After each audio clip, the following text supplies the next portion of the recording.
कराची के इलाके जेल चौरंगी पर सीवरेज की लाइन अचानक फट गई।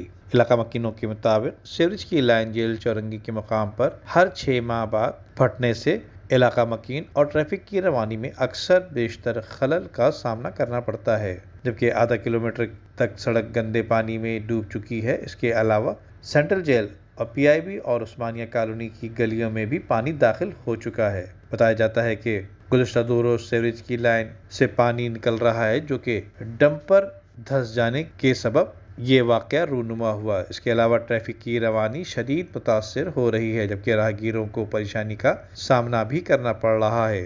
नदीम सिद्दीकी, मेट्रो 7 पाकिस्तान। उम्दा में पकाएं और जी भर के खाएं।